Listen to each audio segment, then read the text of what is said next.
Yesu ashimwe, karibu mu kiganiro cya Roswar mugezwaho na Adrien. Nizere ko mwagize umunsi mwiza, kazi keza, Imana yacu nishimwe. Nanabakangurira kandi gukurikirana ikiganiro cya Le Matin mugezwaho na Theogene. Reka dutangire dusenga. Turagushimiye Imana nziza, tugushimiye urukundo, ineza, imbabazi utugirira. Tugushimiye yuko watwitangiye ukadupfira, kandi birengeje kuri byo ukazuka ku bwacu, ukaba wicaye iburyo bw'Imana Data kugira ngo igihe gikwiye uzatwara itorero ryawe. Turagusabye Kristo ngo umwuka wawe wera abe muri twebwe. Turagusabye ngo uduhe imbaraga zo gukora mu gihe nk'iki, kugira ngo ubwo uzavuga uje gutwara itorero natwe tuzabe muri bamwe bazumva impanda, tuzamukane nawe kwimana ingoma. Komeza ubane natwe muri uno mwanya ugana ijambo ryawe, uganze kandi utegeke mu izina rya Yesu Kristo umwami wacu. Amen. Haleluya. Imana yacu nishimwe. Uyu munsi nifuje ko tugira ijambo tuganira. Twari tumaze iminsi tudasangiza Roswar ndetse na Le Matin. Nifuzaga yuko dufatanya gusoma ijambo riri mu byakozwe n'intumwa. Ibyakozwe n'intumwa tuze gusoma ibice byaho bibiri. Umurongo waho wa 43, cyangwa se duhere hejuru gatoya kuri 3:7. Byakozwe n'intumwa 2:3-7. Umutwe w'amagambo uravuga ngo abantu 3,000 bahindukirira Imana. Dusome. Handitse ngo abo bantu bumvise ibyo bibacumbita mu mitima, nuko babaza Petero n'izindi ntumwa bati, bagabo bene data, mbese tugire dute? Petero arabasubiza ati, nimwihane umuntu wese muri mwe abatizwe mu izina rya Yesu Kristo ngo mubone kuba barirwa ibyaha byanyu, kandi namwe muzahabwe iyindi mpano y'umwuka wera, kuko isezerano ari iryanyu n'abana banyu n'abari kure bose abazahamagarwa n'Umwami Imana yacu. Nuko akomeza kubahamiriza n'andi magambo menshi arabahugura ati, mwikiza b'iki gihe biyobagiza. Nuko abemeye amagambo ye barabatizwa, abongewe ku basanzwe kuri uwo munsi abantu 3,000. Bahoraga bashishikariye iby'intumwa zigisha, bagasangira ibyabo no kumanyagura umutsima no gusenga. 4. Ko abakristo ba mbere basangiraga ibyabo. Abantu bose bagira ubwoba, nuko intumwa zikora ibitangaza n'ibimenyetso byinshi. Abizeye bose babaga hamwe bagasangira ibyabo byose. Ubutunzi bwabo n'ibintu byabo barabiguraga bakabigabanya bose nk'uko umuntu akennye. Kandi iminsi yose bakomeza kujya mu rusengero n'umutima uhuye, n'iwabo bakamanyagura umutima, bakarya bishimye, bafite imitima itishama, bahimbaza Imana, bashimwa n'abantu bose, kandi uko bukeye Umwami Imana ikabongerera abakizwa. Amen. Haleluya. Ijambo nifuje ko dukoraho reflexion kuri uno munsi niryo rigaragaza uko itorero rya mbere ryabagaho. Rigaragaza iminsi yo kuzura umwuka, iminsi intumwa za Kristo Yesu zari zi Yerusalemu zikuzura umwuka, zikuzura imbaraga nshya, zikiboneza, zikaba hamwe, bakakira imbaraga Kristo yari yarabasezeranije. Imana yacu nishimwe. Uyu munsi ndagira ngo twongeye dutekereze, kuko turi muri iyo iminsi yo kwitegura, cyangwa se iminsi twibuka itorero rya mbere ryakira imbaraga nshya, ryakira imbaraga za mwuka kugira ngo zitwarire muri bo. Imana yacu nishimwe. Aha rero mu byakozwe n'intumwa niho hatwereka ngo Petero arimo ahamya.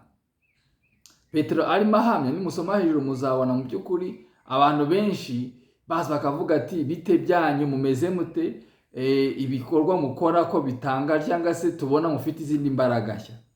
Kuko Petero wa wundi wari waratinye umukozi amubwira ati, wowe narakubonye uri kumwe na Kristo Yesu, niwe turimo tuvuga aka kanya, wahagurutse akabwira itorero iteranira akababwira ngo aba bantu, izi ntumwa mubona, abangaba mubona, ni abakozi b'Imana. Atangira kubabwira ngo ni mwihane, atangira kubabwira ngo turimo turabahamya bo kuzuka kwa Kristo Yesu, atangira kubabwira ngo wa muntu mwishe mukamubamba niwe turimo duhamya. Imana yacu nishimwe. Ngabo bantu bumvise ibyo bibacumita mu mitima, nuko babaza Petero n'izindi ntumwa bati bagabo bene data, mbese tugire dute? Aya magambo bayababwiye bamaze kugira ikiganiro cyo kuvuga Kristo Yesu neza.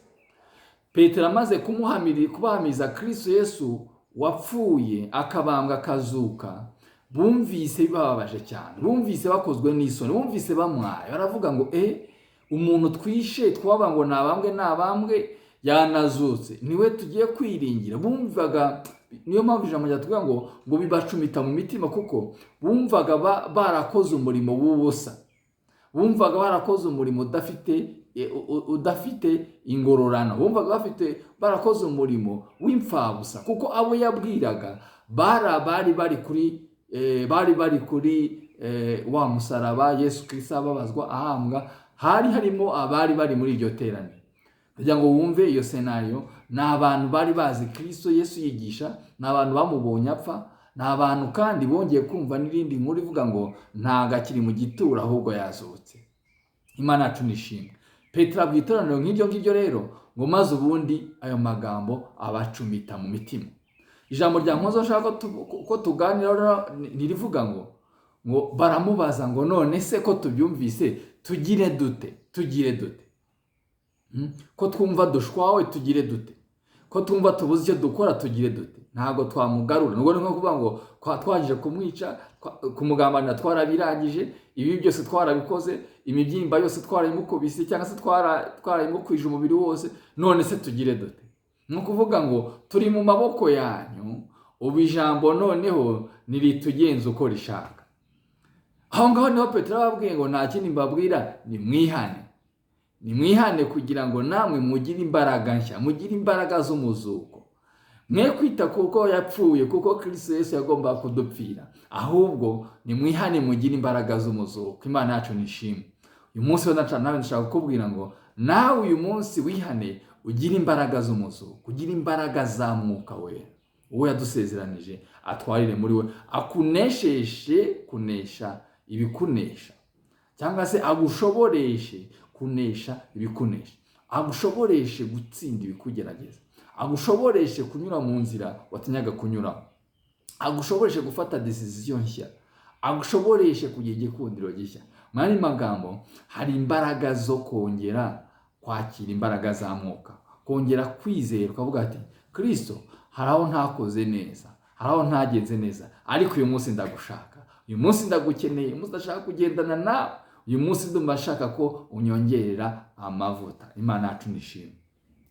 Aha rero arababwira ngo none se bigende bite? None se tubikore dute? None se arababwira ngo ni mwihane. Amagambo amaze kubacumita mu mitima, arababwira ati ni mwihane. Kandi namwe muzahabwe impano y'Umwuka Wera, nuko isezerano ari ibyanyu n'abana banyu n'abari kure bose, abazahamagarwa n'Umwami Imana yacu. Nuko akomeza kubahamiriza n'andi magambo menshi, arabahugura ati mwikize ab'iki gihe biyobagiza. Nuko abemeye amagambo ye barabatizwa, abongeye ku basanzwe kuri uwo munsi baba nk'ibihumbi 3. Bahoraga bashishikariye iby'intumwa zigisha. Ndagira ngo wumve, ni iteraniro ryari rinini cyane, ni iteraniro mu by'ukuri iyo uvuze ngo abantu biyongereye bari 3,000, wakumva yuko intumwa zasanze abantu benshi barimo biga cyangwa se bagize igihe cyo kwigisha abantu benshi ijambo ry'Imana. Iyo hano hakijwe abantu 3,000, haba hari abantu 5,000 cyangwa 10,000. Ntabwo iteraniro ryose nigeze mbona ahantu hose nagiye nyura bose bahita bakizwa. Oya, niba ari 3 nka 5 byari bihari, kandi kenshi bakundaga kubara abagabo cyangwa se abantu bakuru bageje imyaka y'ubukuru. Ryari iteraniro rinini cyane, nk'abantu bakuzura kuri petit stade, kuri pere stade. Abo bantu bumva ijambo ry'Imana, abantu 300 barihana, baravuga ati turamwaye uwo twishe tukamubamba yarazutse. uyu munsi nenda kubwira ngo Kristo Yesu yarazutse, Kristo Yesu ni muzima, igisigaye no kumubaza ngo Kristo bigende bite? Bigende bite ko wapfiriye ibyaha byanjye, ibisigaye bigende bite? Nta kindi ari kubwira ngo uyu munsi nonyizera ndabana nawe, uyu munsi nomfungurira. Yesu Kristo ari kubwira ngo mpagaze ku rugi ndakomanga kugira ngo ntunganye ibyo bitaratungana. Rero muri no reflexion no mugoroba nifuzaga yuko wakongera ukininira, ukongera ukitekerezaho, ukareba ibintu bitaratungana. Mbese muri wowe ni ibiki ubona bitaratungana? Mbese muri jye ni ibiki bitaratungana ngo tubizanire Kristo Yesu? Haba hari akageso se uvuga uti ntabwo ntabwo Kristo Yesu aragakoraho, ariko numwemerera aragakoraho ryake. Mu yandi magambo arabitunganya, arabikora neza, arakugirira neza.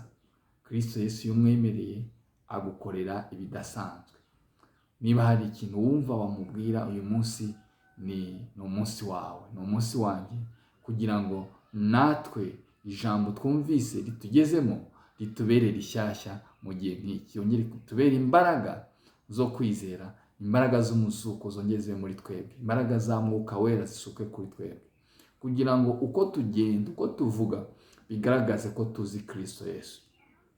Yesu iyo umaze kumwakira aguha impano ya mbere ni impano ya Mwuka Wera. Bavuze ngo nzabana nawe, Mwuka Wera aza akabana nawe. Mu yandi magambo ni Kristo Yesu uza akaba muri wowe, akakwigisha uko ugomba kuvuga, uko ugomba kurya, ugomba kugenda, ugomba kubana n'abandi, ugomba kuyobora ingingo zawe zose mu buryo bwubahisha Imana. Uyu munsi numwemerera rero arinjira muri wowe kandi akwigisha uburyo bwiza bwo gukorera Imana no kugendana nayo.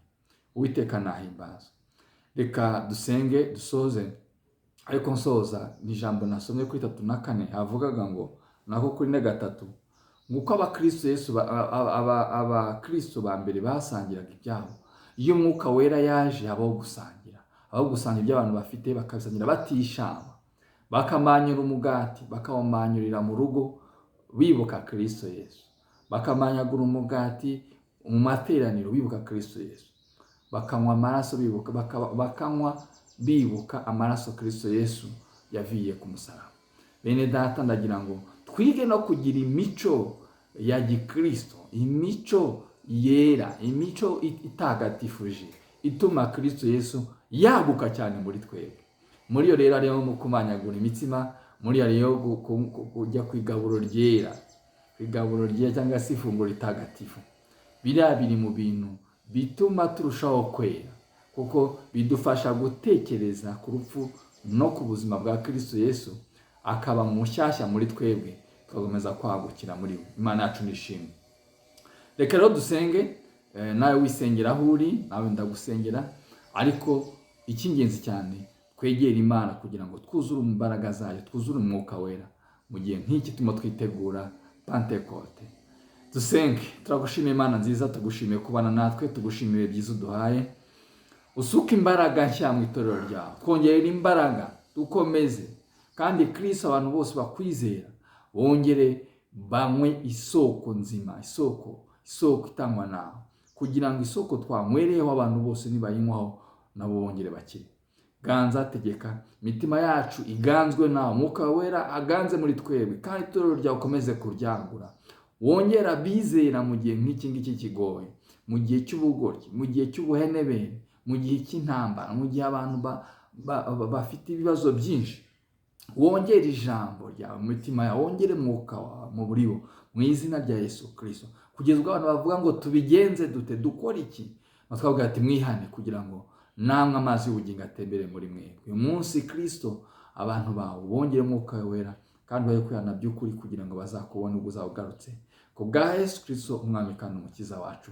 Amen. Murakoze cyane, mbifurije umunsi mwiza, umugoroba mwiza, ijoro ryiza. Imana ibane namwe.